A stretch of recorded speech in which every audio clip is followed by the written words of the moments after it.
Can you briefly explain yield to maturity? Why it have opposite influence of the bond price?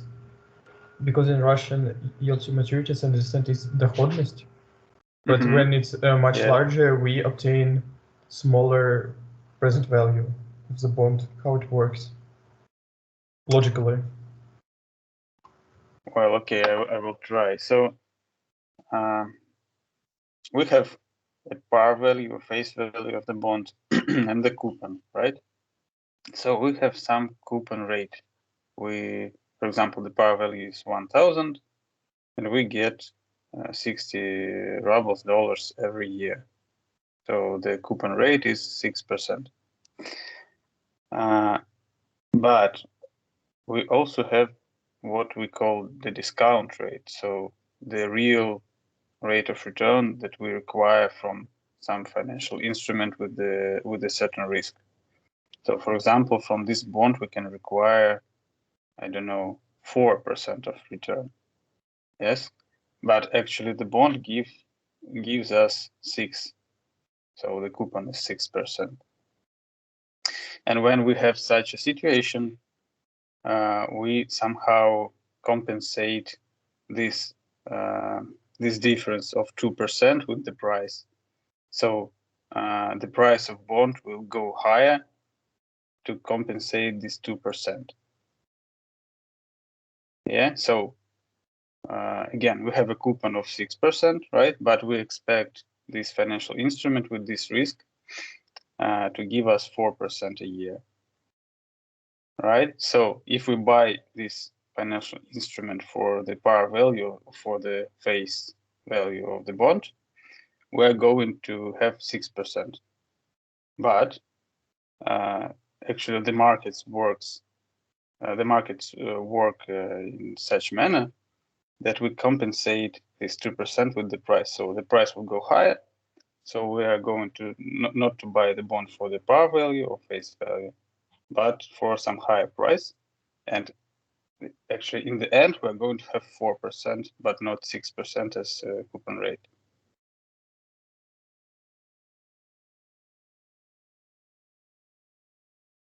Okay, I think we're going to discuss this today. So Yeah, okay. Let's maybe start. I think we have enough people. Okay, let me show my screen.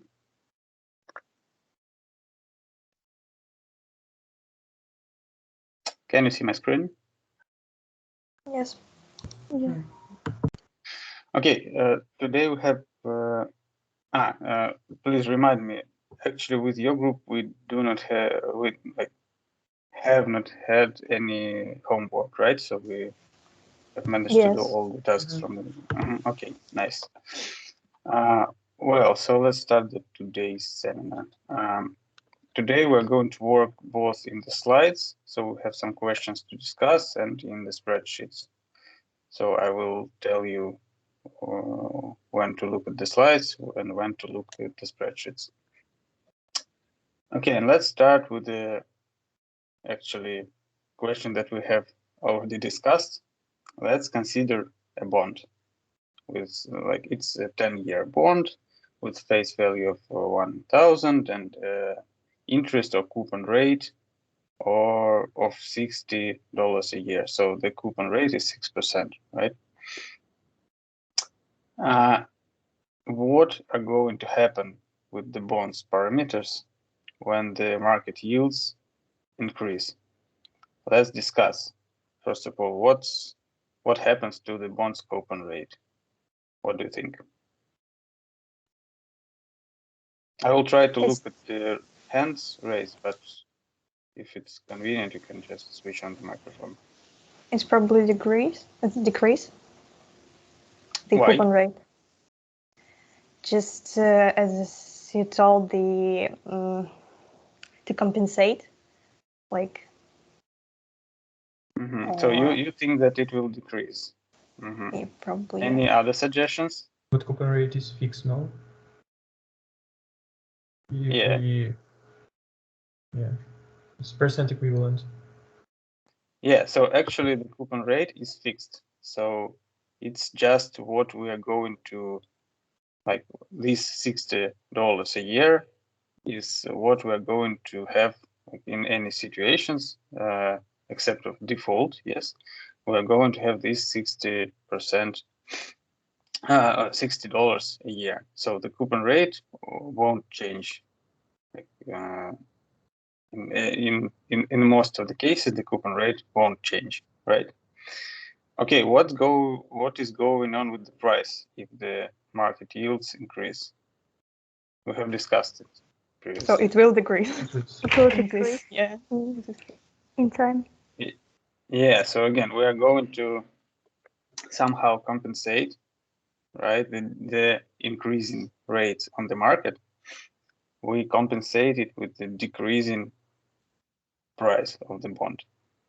So, for example, we want to buy a bond, and if we buy it for the face value, we're going to have only, for example, 6%, right? But on the market, the rates now are 8% for the financial instruments with the same risk. So the market will compensate the price of the bond and make it lower to allow the investors gain 8% on this bond. Okay, and what's going with the yield to maturity? It will increase. Well, what others think?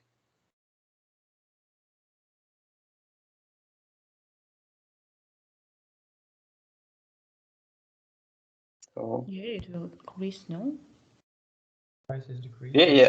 Okay, it will increase. I just asked for some like opposite opinions. Okay, it will decrease. It will increase, of course, because actually the market yields increase. Okay, is it clear? Yes. Yes. Okay, let's move on then. So yeah, these are the answers. Okay, another question. So here the coupon rate was actually lower than the market yields. But okay, we don't know here. Okay, so let's look at this question. So if a bond's coupon rate is higher than its yield to maturity, so it's higher than the actual yields on the market for the same risk, will the bond price be higher or lower than face value? What do you think?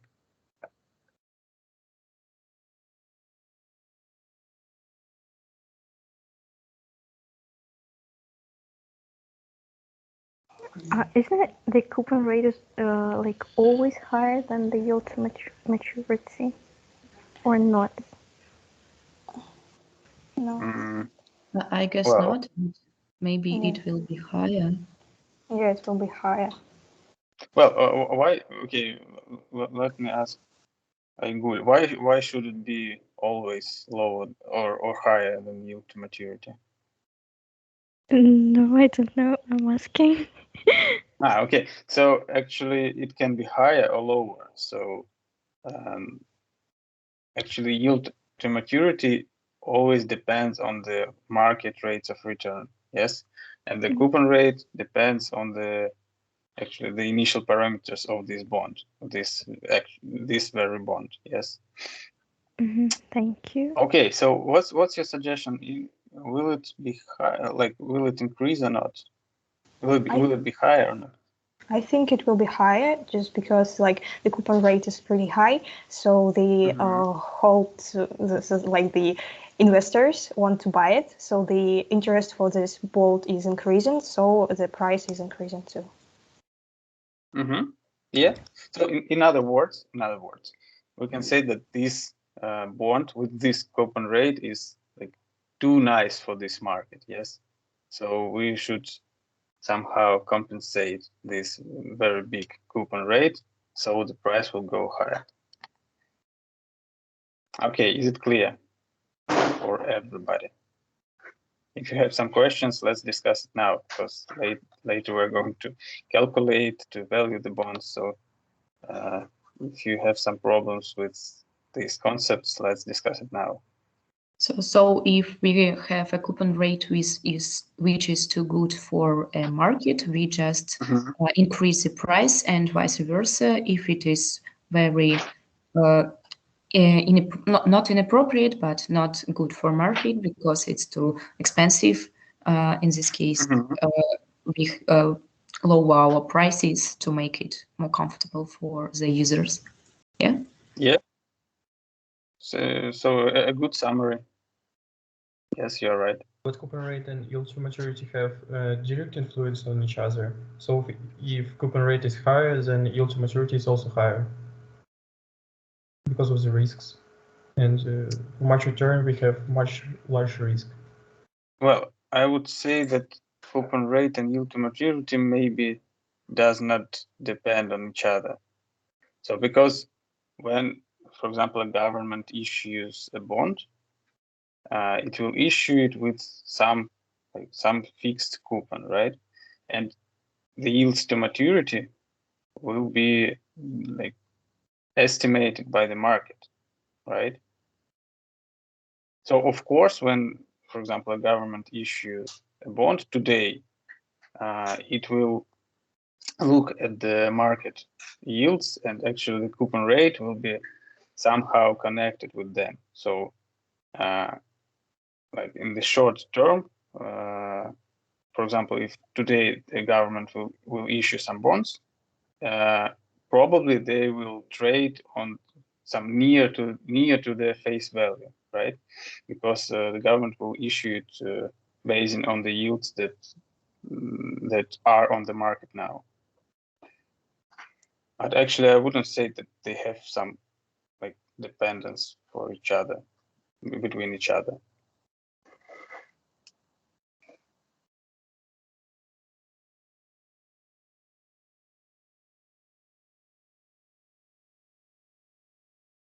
Okay, so if no questions, let's calculate something. Well, I'm switching to the spreadsheets. Can you please firstly briefly explain the zero bond coupon? Excuse me, can you repeat, please? Can you please briefly explain the concept of zero coupon bond? Zero bond coupon. Okay. Well, maybe some students can help me with that.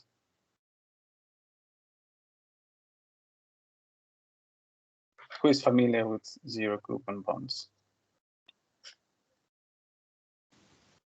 It's like when you have no coupon, but only like after some time you are paid with the fair value of the bond after it is expired. Yeah, actually, you're absolutely right. So a zero coupon bond is a bond which does not pay coupons. And so we pay bond... $1,000, then after 15 years we return this value. Maybe the present yes, value probably. of 100 or like this. Yeah, actually, here in this task, actually, we are going to find the price of this zero coupon bond. So, of course, the price of the zero coupon bond is not 1,000. It can be if the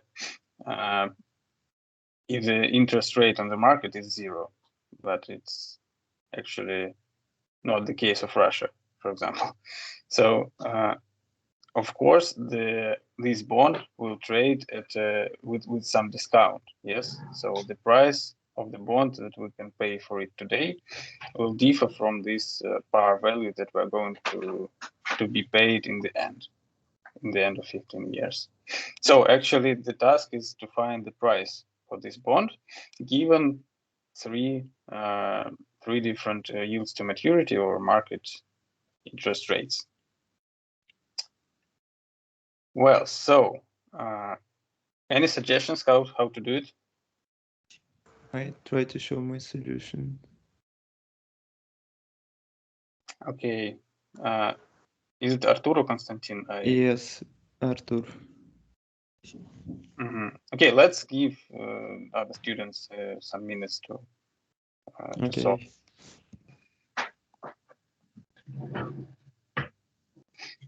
Okay, well, Arthur, let's then first discuss like the concept, how to do it. So what should we use here? What instrument? So we discount our face value as we have no coupons by the percent of yield to maturity. Yeah. Okay. In the power. I think that's Yes. clear for now. Okay, let's have a minute and then you will show the solution.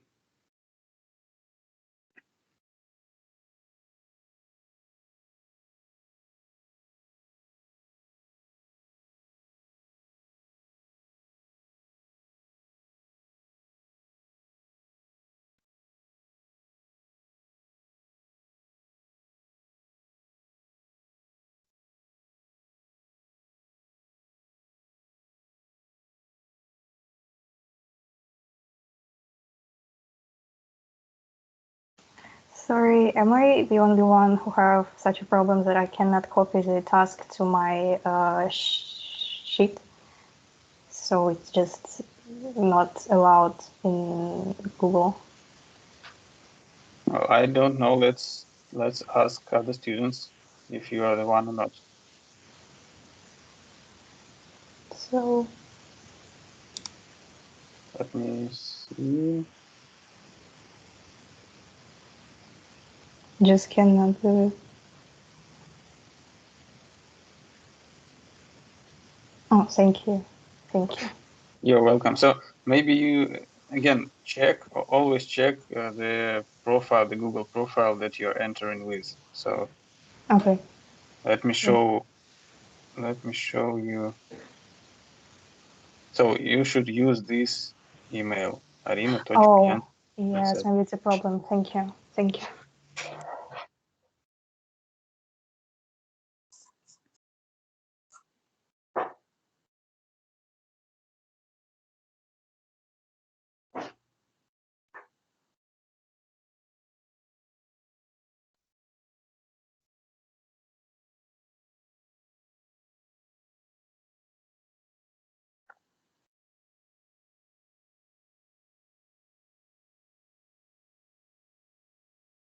Okay, Artur, can you show the solution, please? Sure. So, as I said before, I take the face value of the bond, then I divide it by the yield to maturity percent and in the power of years, number of periods. So I get the final result. Yeah, so that's it. So you can see the right answers on my screen. So you see that actually, despite the par or face value of this bond is 1,000, the price can be, again, it depends on the yield to maturity.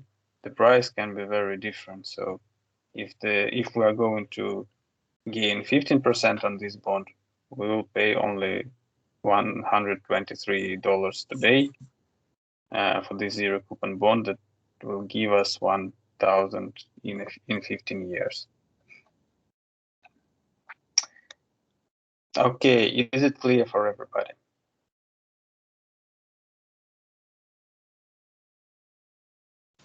Yes. Yes. Arina, have you solved your problem with the spreadsheet? No, I'm. Oh, do you ask me or Polina? Sorry. Well, you had a problem. Yes. Just Polina's account is so like yeah. I'm in the process. So thank you. Excuse me. Mm-hmm. I had also the same problem, and I missed while you were solving. I missed that part. Could you kindly repeat if it's possible? Thank you. Okay, Artur, can you repeat, please?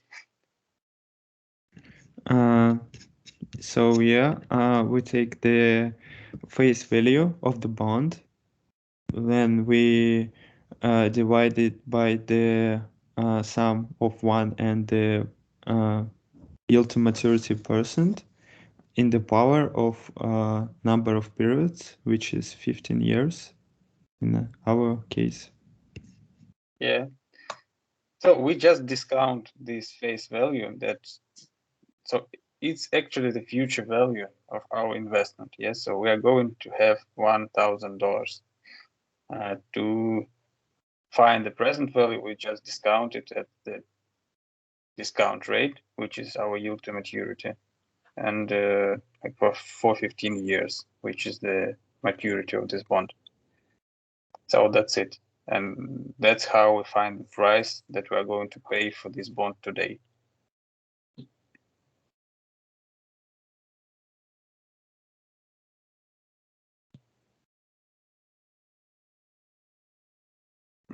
Okay. Well, let's move on. Yeah, could you explain me, please, what is the specific thing about the zero coupon bond? But as I can see, the formula is not changing, and I cannot understand what is the specific about the zero coupon bond. Well, the specific is that we have no coupons. So we just get the par value at the end. Yeah. So it's like I don't know, a bank deposit. Yes. Yeah. Probably when you do not withdraw interest from the account. Yes. It's just like the bank deposit. Yeah. Thank you. But it's bond. Okay. Well, we have a very big and interesting task. So I probably will show it in the spreadsheets. Okay, so imagine that you are going to buy some bond. So actually, several students asked us to teach you how to invest. Yeah. So in this seminar, we are actually starting our journey for investment world. Yeah. So imagine that in December you are going to buy some Russian state bond with semi-annual coupon. So the coupon that will pay you twice a year. Twice a year you are going to have 45 rubles, and you will be paid on June, like in the end of June and in the end of December. The first coupon will be paid on June 30th in 2022. This bond is for 2 years. So you're going to be paid the par value on in the end of year 2023. The face value is 1,000 rubles, and actually our task is to find the present value of this bond, or actually the fair price of this bond. If we know that annual discount rate, so the interest rate on the market for the financial instruments with the same risk is 6%. Yeah, and we use compound interest to convert discount rate to semi-annual one. Well, so what we're going to start with, what do you think?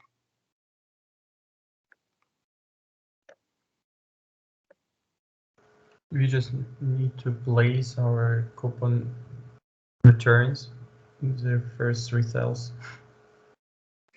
Yeah, But so let's... coupon payments are the fixed. Maybe it's easier to fill the first line. You said that they are fixed. 40. Yeah. Okay, so first of all, we should project the cash flows, then calculate the discounted cash flows actually. And that's how we're going to receive the fair price of this bond. Okay, I will be silent for a couple of minutes. Let's solve it. And when someone is ready, please raise the hand. I will look at it in Teams. Okay? Okay. Konstantin, are you ready? Already? Yeah, I can show it. Okay, I think that we still need to have some minutes for the students to solve it. Okay? So let's have, I don't know, 3-4 minutes.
Well, if someone still have problems with copying tasks, maybe like not to waste the time, you can just create new tabs in the spreadsheet and make the calculation there, or you can do it in your own Excel, so as you want. So, and please, if you have some problems, tell me.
Konstantin, before we start discussion, please check your semi-annual discount rate, because we need compound interest here.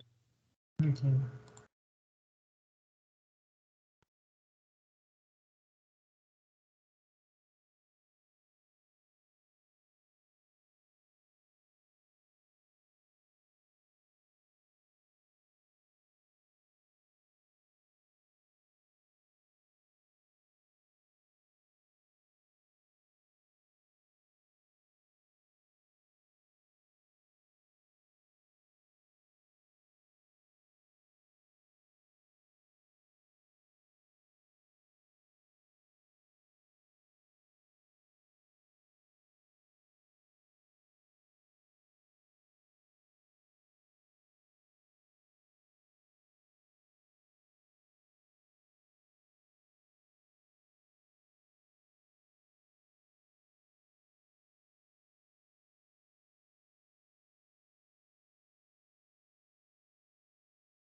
Okay, probably let's discuss. I think the majority of students are ready. Okay, let's start with Konstantin, and then if someone is ready also, we can like divide it for 2 students. I don't know. Okay, so let me find your tab.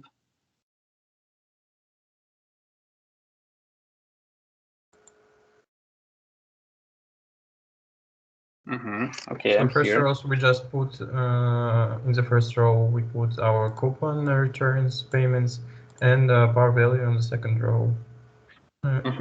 Total cash flows we just repeat these values, but in the last row we sum them. Yes, or we should cumulate. Oh, okay, and then we discount our cash flows using our compound interest and multiplying it by the period. And because we have half a year, we firstly calculate a semi-annual discount rate. Well, you have something strange in the last period. Well, so here you still use the simple interest. Can you please change the rate?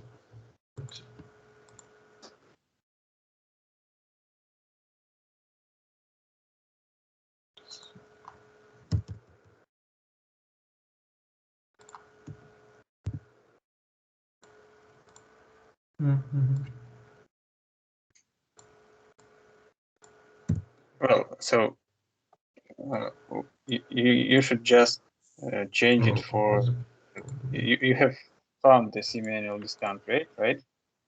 Yeah, I forgot to fix the rate. Yeah, now it works. And here I just put. And now? Yeah.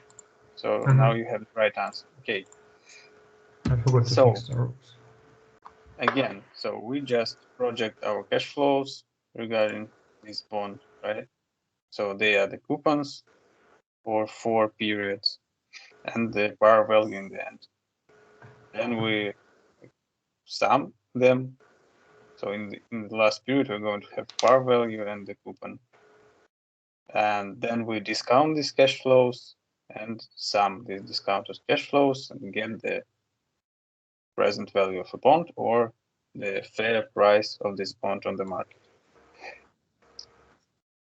Okay, is it clear? May you show, please, the formula of semi-annual discount once again? I'm sorry. It's just the compound interest formula that we used on the last seminar. So 1 plus the rate in the power of 1 divided by the number of the periods in the year. Yes. So it's 2 as we are going to find the semi-annual discount rate and minus 1.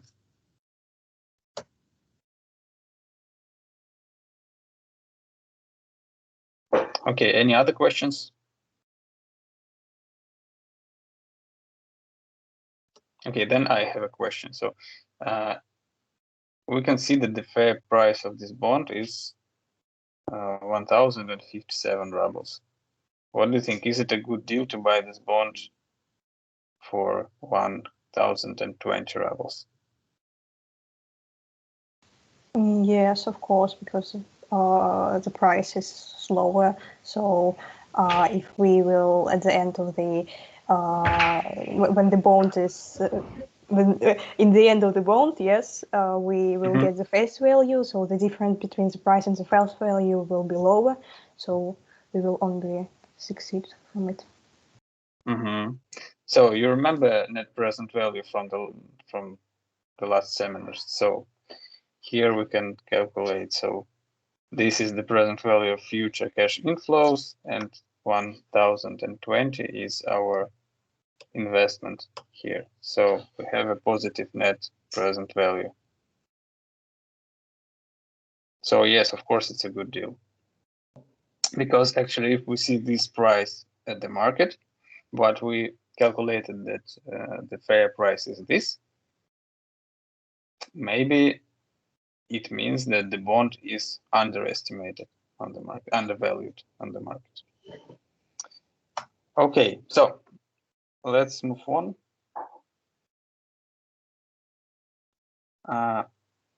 Well, on the lecture you were told maybe about the accrued interest, but actually I would like to ask who is familiar with this concept. So who can explain what is the accrued interest of the bond? If I'm not mistaken, oh sorry, someone wanted to say. Okay, is it and just I just wanted to ask if is it just the same as in Russian NKD? Yeah, I think yes. Okay, so Polina have raised the hand. Polina, can you explain, please? Well, if I'm not mistaken, the accrued interest is the interest.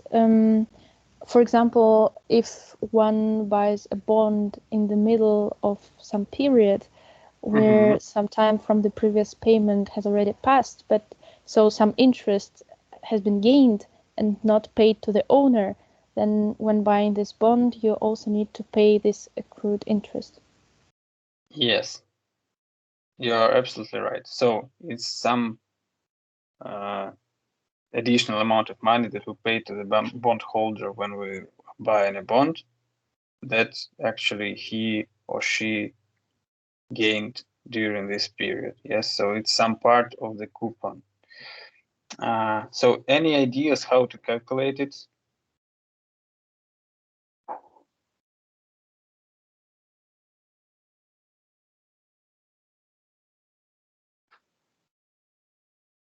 Because I know that this information was not present at the lecture.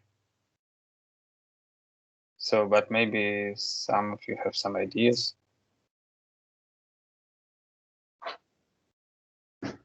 We should divide early interest by the number of the days to get. To get what?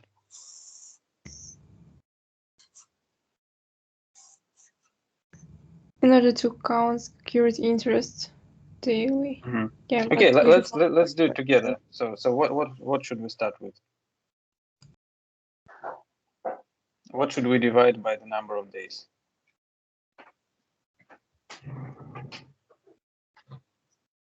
The coupon rate? Early interest. Annual interest rate. Well, I think let's look at the coupon rates. So let's probably divide coupon rate on the number of the days. So we have semi-annual coupon rate, which is actually the coupon divided by the par value of the bond, right? So it's 4.5%. It's what we gain every half of the year. Okay, let's divide it by the days between the coupons. How should we calculate this, like this value?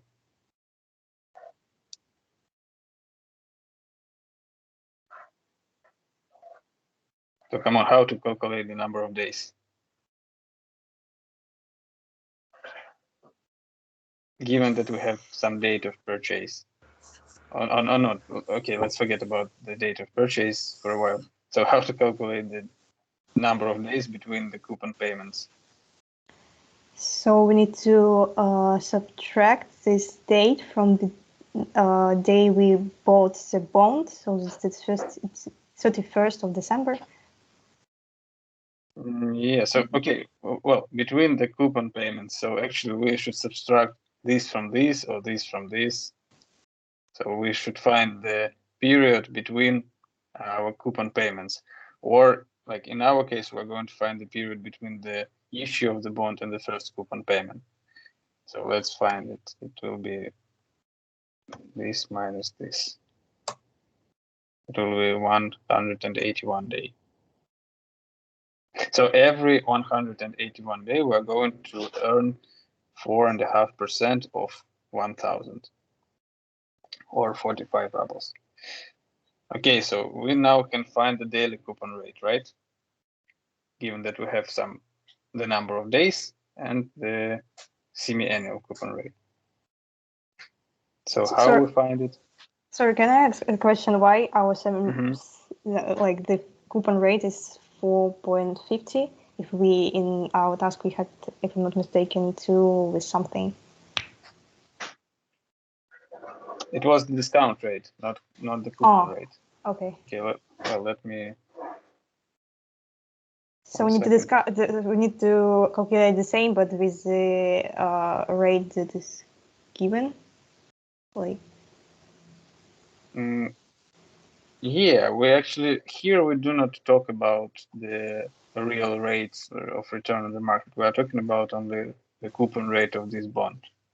Yeah. Okay, so what's the daily coupon rate?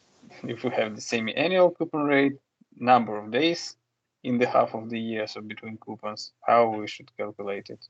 We should divide. Yes, of Divide course. it. Cool. Divide one on another. Okay, so Yeah. we have the daily coupon rate. So we are going to buy the bond on the 5th of March 2022. Let's probably find how much days passed since the previous holder bought the bond. So it's actually days after the last coupon, or in our case, because we're going to buy the bond somewhere between these two dates, we're going to find the number of days since the issue of the bond, right? So what should we do here? So we Should subtract subtract 31st of December from my 5th of March. yes. Yeah, it's 44. And actually, in the end, let's find how much the previous bondholder gained during this period. So we're going to multiply the coupon rate, daily coupon rate, on the number of days. I'm sorry.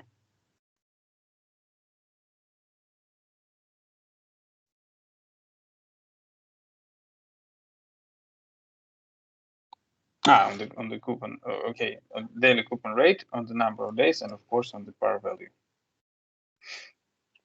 Yeah, so the answer is 15 rubles.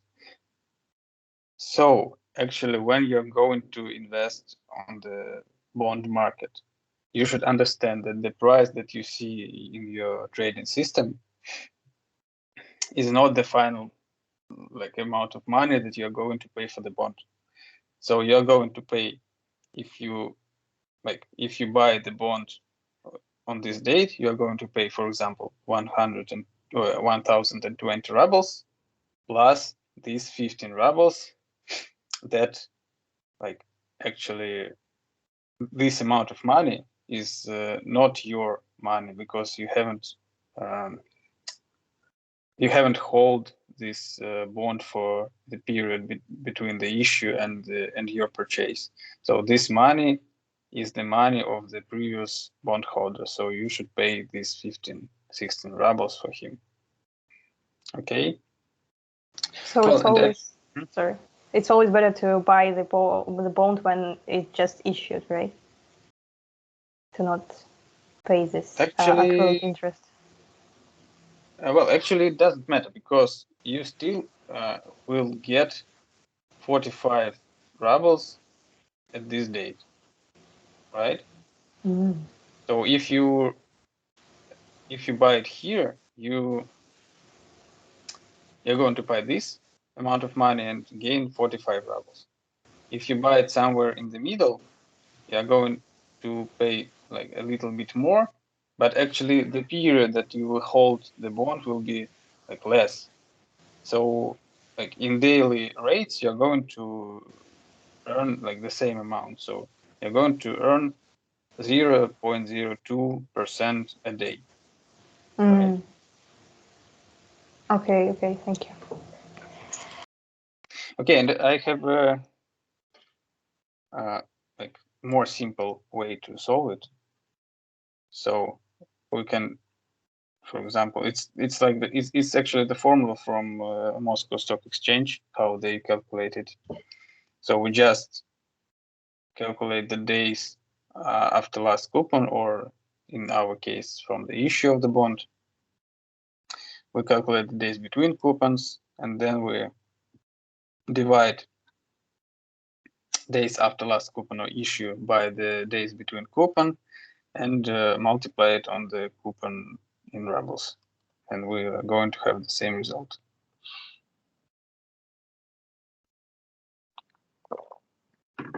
Okay, is this concept clear to you? So because I know that it was not present on the lecture, so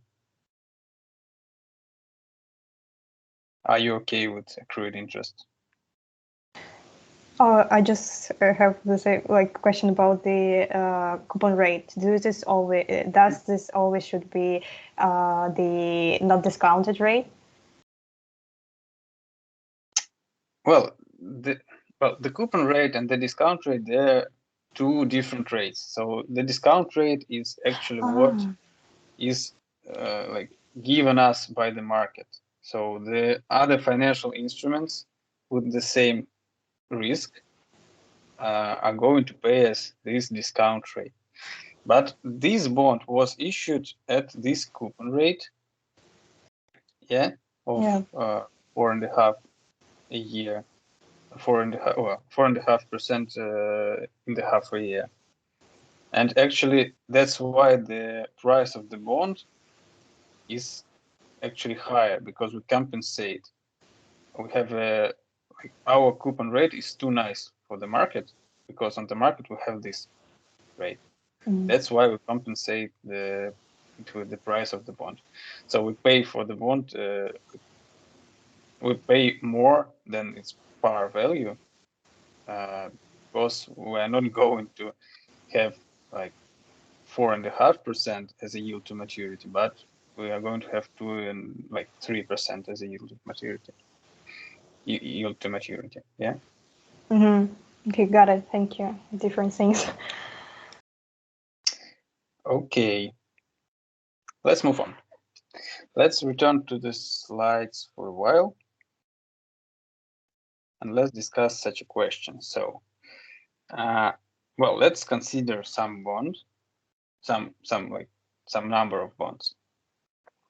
And what do you think, if all else being the same, which of these bonds will be more risky in terms of more risky to the interest rate? So which security will have more interest rate risk?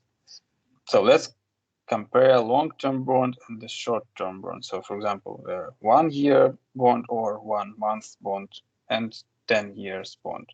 What do you think, which bond will have more interest rate risk?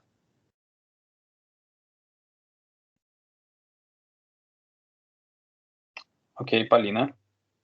Well, the long-term bond is more risky in this case. Why? Well, because there are more periods in which interest rate can change, and there are more coupons.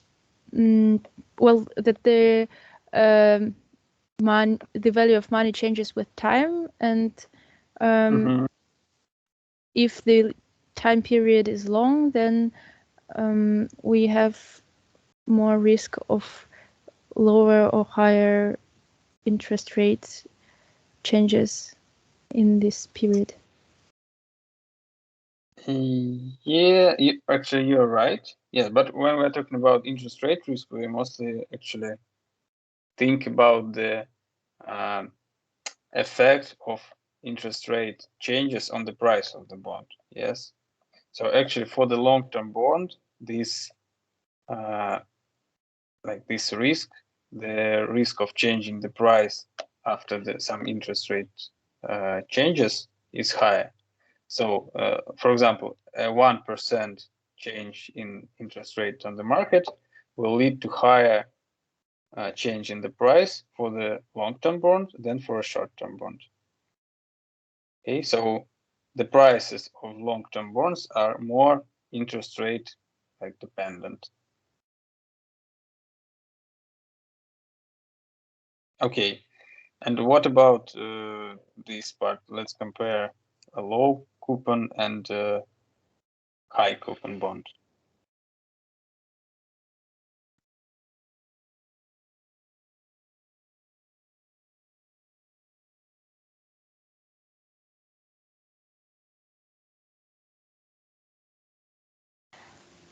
I think that a high coupon bond is more risky, just because when we see a high coupon bond, it doesn't mean that it will be a good bond, because maybe the issuer is not really safe. So, like the and maybe the. You mean here? You mean maybe the default risk? Yeah. So yes, actually, yes. with the high coupon bond, it means that if the coupon rate is higher, it may mean that the issuer is more risky. So it's like a little company or some company with financial problems that cannot attract some debt from from other creditors and etc. But here we're talking about the interest rate risk. So the dependence, how the change in interest rates affect the change in price. So low coupon bonds, they are more dependent on the inflation rates, maybe, and they have more interest rate risk than in this case. And you mean low coupon, right? Yes. Mm-hmm. Okay. Actually, the right answer here is that the low coupon bond is more risky in terms of the effect of interest rates on the price. Well, have you heard about the duration of the bond? Yes. Yes. On lecture. Yes. So what is the core of the duration? What does it show? Duration or modified duration better? What does it show? How sensitive? How the price changes for the change in yield. Yeah, so actually the interest rate risk, right? So what we're talking about. So in the common terms, if we compare low coupons and high coupons, in which case the duration will be higher?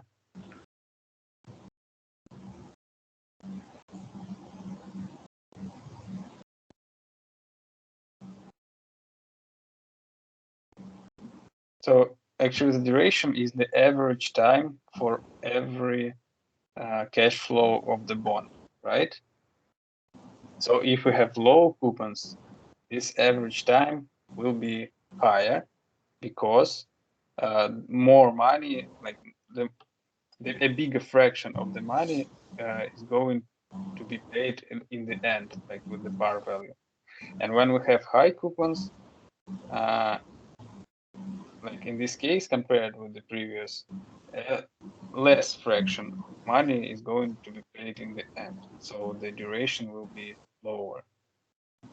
And actually, if the duration is the measure of the interest rate risk, here low coupon bonds are going to be more risky, right? Because the higher fraction of the money is going to be paid in the end.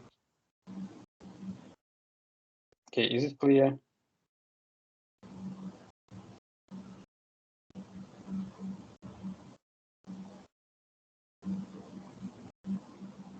Okay, what about if we compare a long-term and high coupon bond with the short-term but low coupon bond?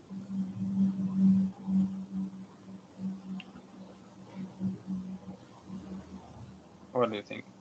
Can you repeat, please? So the third question. So what about this one? So if we compare a long-term bond with high coupons, with a short-term bond but with low coupons, which of these bonds will be more risky in terms of the effect of interest rate on the price.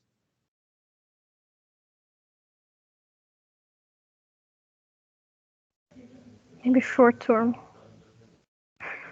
with low coupons. Maybe long term with high coupon. Okay, so we do not have a right answer here because to figure it out, we should calculate, because we cannot say it like on this slide. We cannot decide which will be more risky. Okay. Well, so we have mentioned the duration. Let's then calculate the duration. Let's go to the spreadsheets again. Can I try to do that? So you have solved it already? Yep. Okay, let's. Okay, who was the first?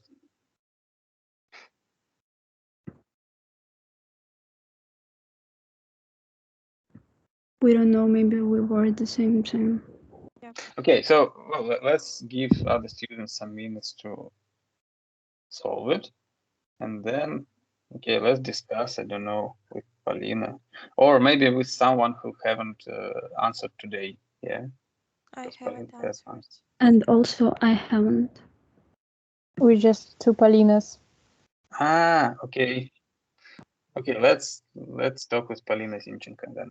Okay, but let's have a minute to solve it, please.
So on my screen, you can see actually our book that you all, I hope, read before seminars.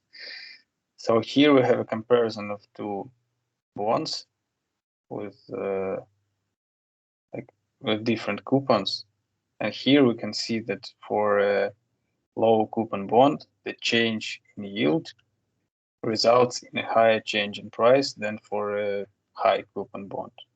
So if you are not okay with the previous slide that we discussed, please read the book also.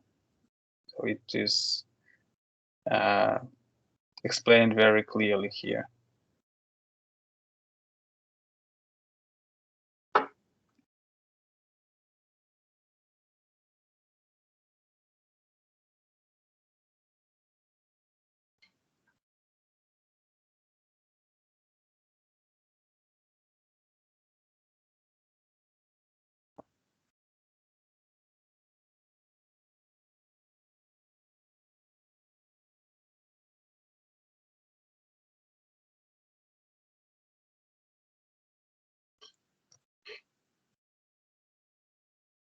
Okay, Paulina, let's discuss, I think.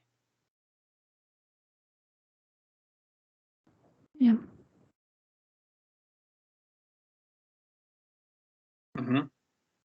Yeah, so first of all, we have our cash flows, and firstly we count discounted cash flows.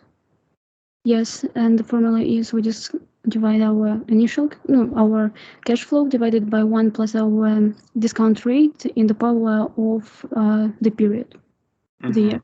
Okay, I think that for now, like every student is familiar with this formula because we are like in every task. Yeah.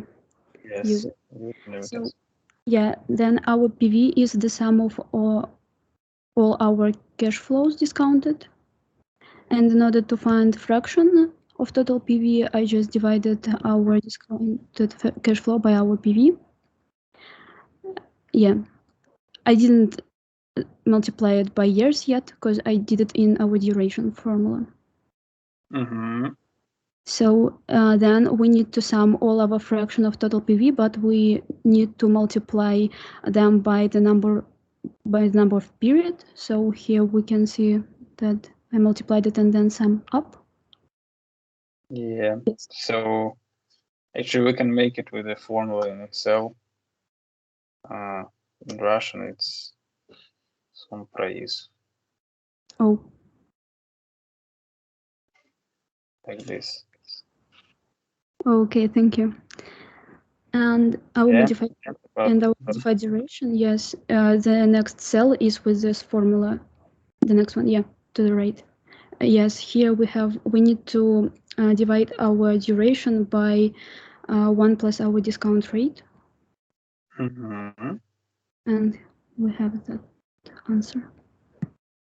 Yeah, but why do you have like different answers here? Yeah, I just decided to check and understand that the first one was wrong, but yeah, so and where did you find this one? I also used, but my calculator, not spreadsheet, first of all, and then I understood that that answer by our spreadsheet was wrong, so I decided to recalculate it by our spreadsheet. And it's different by 2 numbers, 6.6 and 5.8. Yes. Let me see. Because you have rounded the fractions here. That's why it differs. So you have the rounded. Yeah, because actually this stuff is not like 0.09. Yeah. Okay, but actually I have this result. So if you let me show in my tab. So if you do not round, you will have this result.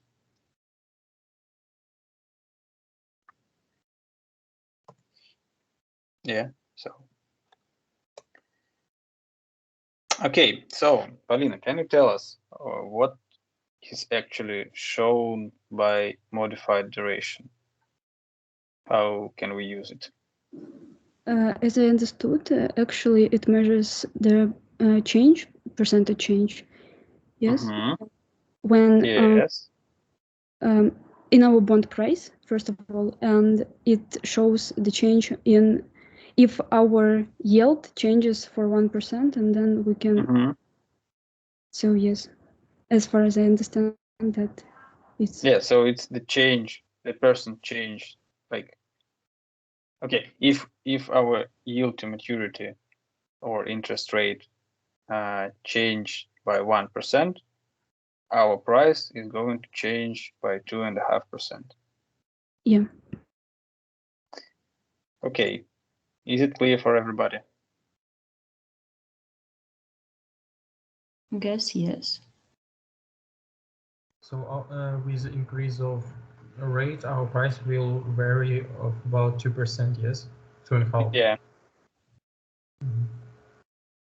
And with plus or with minus? But actually with minus because like with increasing rates, when the rates are increasing, the price is going down. And about duration, it will be always will be close to the nominal days, yes? So we have 3 years, but in the real life it's about Probably yes. Yeah. So probably yes, but maybe not in all the cases. So. But how possible? In theory, it can be so. Okay, I think I will think about it. Okay. So not to waste time now, but I think that in theory it's possible because we can have a very high coupon, right? A very low price, and when the price will be low, okay, the price here doesn't count. So when we have very high coupons, for example, this duration can be lower than, for example, in this case, it can be 1 and something, I think. So we should check it. So I have no ready answer for this question, but we can check it. But I think in theory it is it can be so. Okay. Well, let's again return to the slides. Okay, so we have a true-false task for now. It's based on the duration. So let's consider the first statement. Longer maturity bonds necessarily have longer durations. Is it so in real life? What do you think?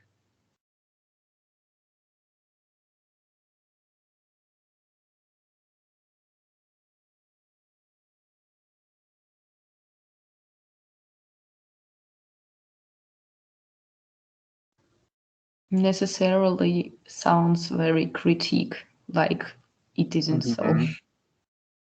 Yeah, so actually it is also connected with the question that we have discussed recently. Actually, I think it's false because the duration depends on the coupon as well as on the maturity.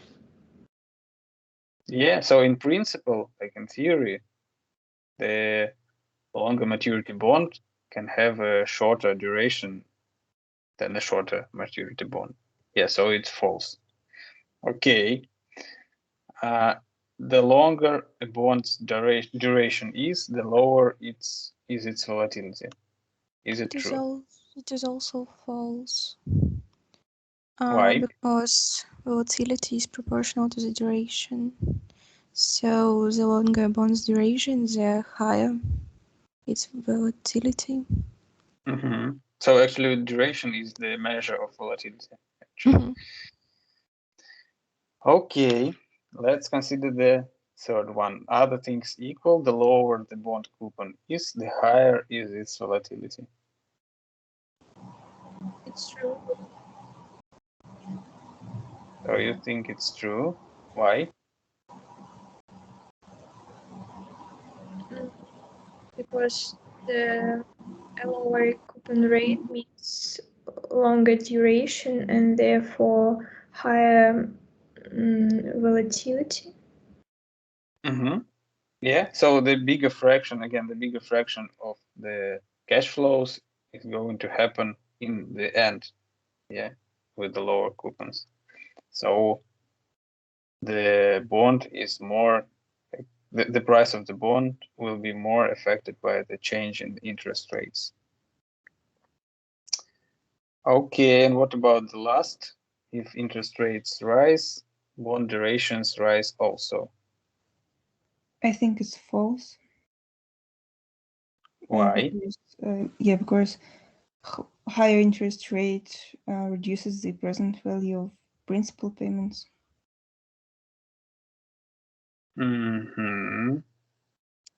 Yeah. So it should be vice versa. Yeah, I also think so. Okay, is it clear for everybody?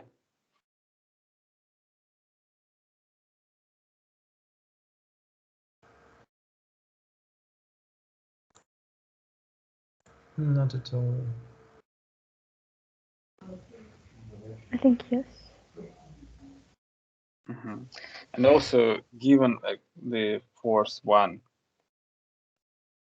so we can okay, we can maybe check it in the, I don't know, in this task, for example, if the price is, so if the, like, if the interest rates rise here, yeah.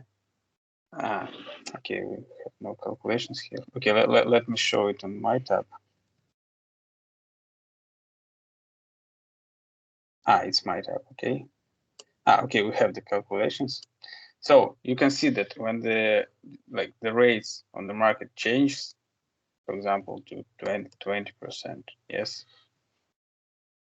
Or okay, we had here 7, right? So in this statement we have like if interest rates rise, bond durations rise also. Let's see if the interest rates rise to 8%, will the duration rise? Okay, no. So you can like check all these statements actually in Excel, right? Okay. Well, let's move on. Have you heard about real percent rates? And can someone explain what is it about?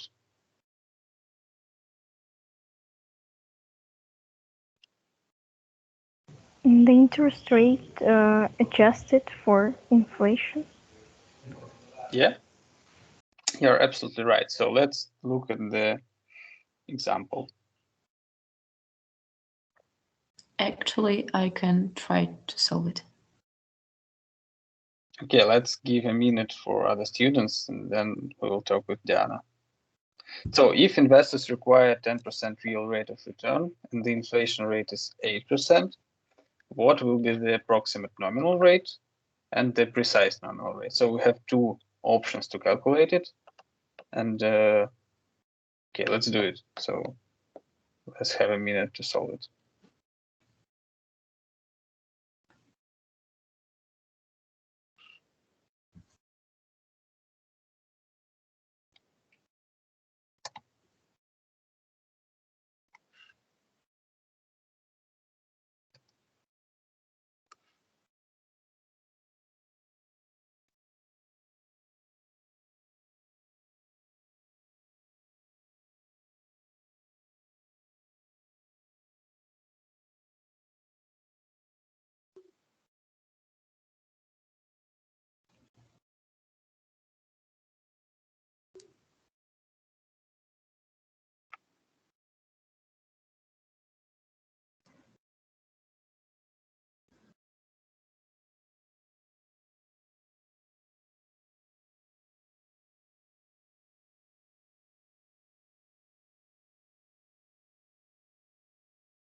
Okay, Diana, let's discuss.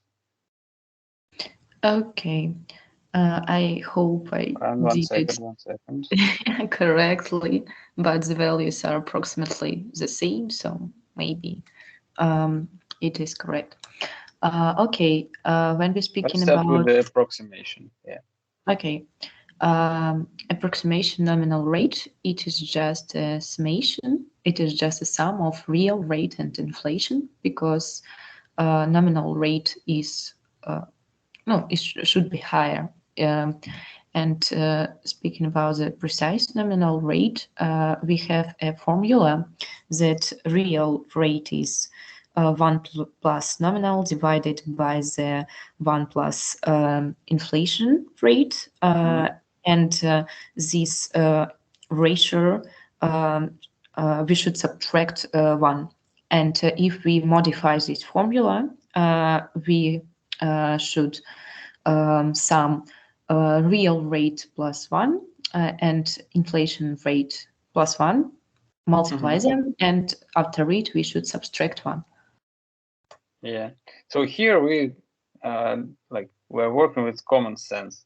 So if you speak to some person in the street and ask him how to calculate the nominal rate, if you know that the inflation is 8% and the real rate is 10%, he will say, oh, probably we can just add one to another. That's how we can get the approximate nominal rate. Yeah. And the precise, for precise rate, we use the formula. Let me find it. The book. 1 plus nominal, 1 plus inflation rate. We should divide these two numbers and after each subtract 1. So we use this formula from the book, actually. Yeah.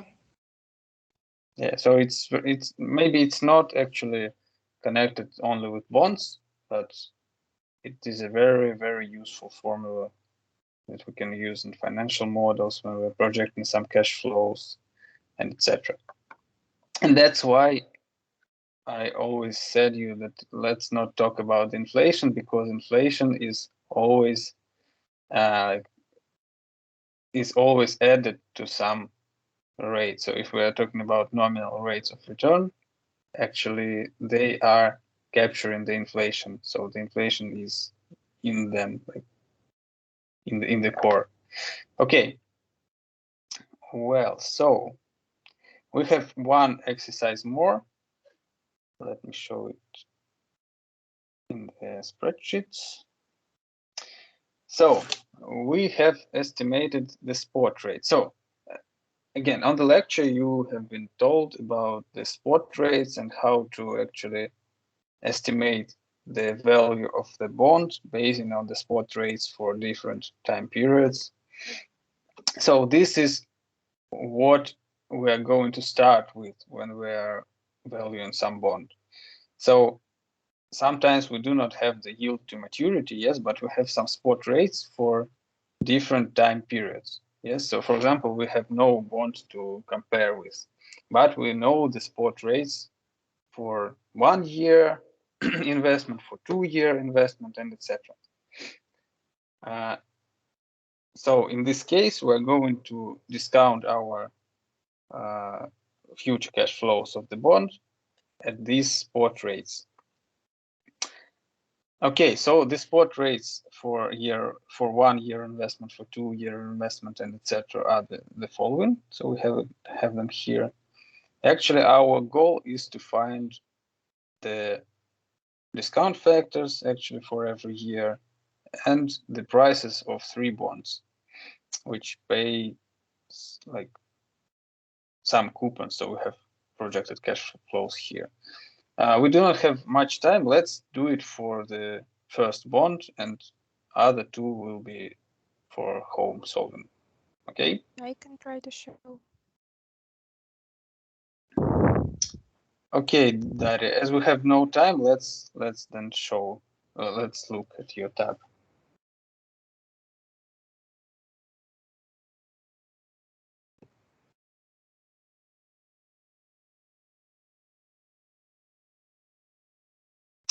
Okay, well, let me check the results.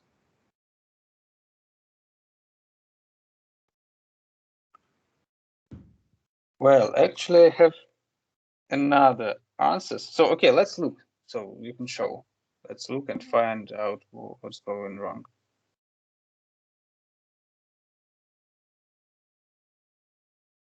Daria? Well, like discount factors, we need to divide 1 by the sum of 1 and spot rate, and then to the power the power of the year. Yeah. So that's our favorite formula that we are going to use like on every seminar. Okay. So, and the same for all other periods, right? So what else? What's next? The next step is to multiply the payment on this discount factor. Yeah. Okay, and how to find the bond price? Here we needed the percentage, like the sum of present values with discount factors divided by the sum of payments. Okay, well, actually, when we're talking about bond price in percent, yeah, I don't think that we should use this formula, because actually the par value of the bond in this case is 100, yes? So we can just like sum these two present values of cash flows.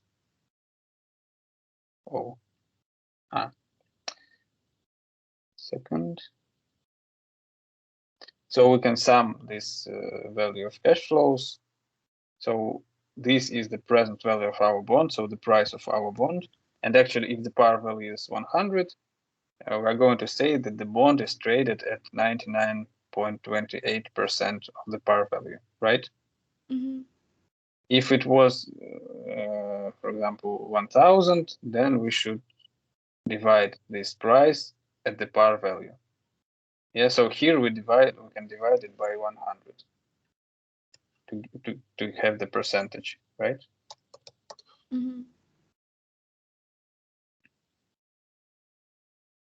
Okay, is it clear? Yes. For other students? So to find the PV, like bond price, you divided the sum of PVs of the all payments on the par value, right? Yeah. So actually, the sum of these present values is the fair price of our bond, right? So that's what we are going to pay. But remember about the accrued interest. But okay, it is what we're going to pay in dollars or in rubles. And if we divide it by the par value, we're going to have the percentage. Yeah, so actually, if you look at the trading systems, for example, Tinkoff Investiция, I don't know, Sberbank Investor, and etc., you will see that all the bond prices are in percents. So they are traded at percent of their par value.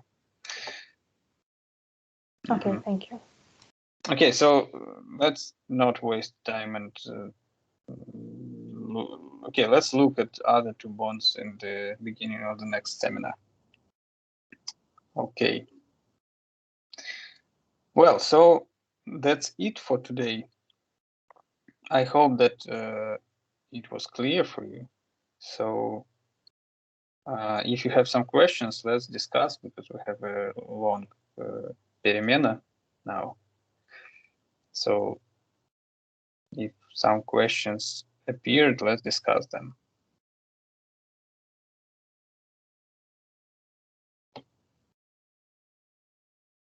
Спасибо большое за пару. До свидания. Okay, if no questions, then have a nice day. See you in the next Friday. Thank you. Goodbye. Thank you. Goodbye. Bye. Извините, у меня вот есть один вопрос. Вот если купонный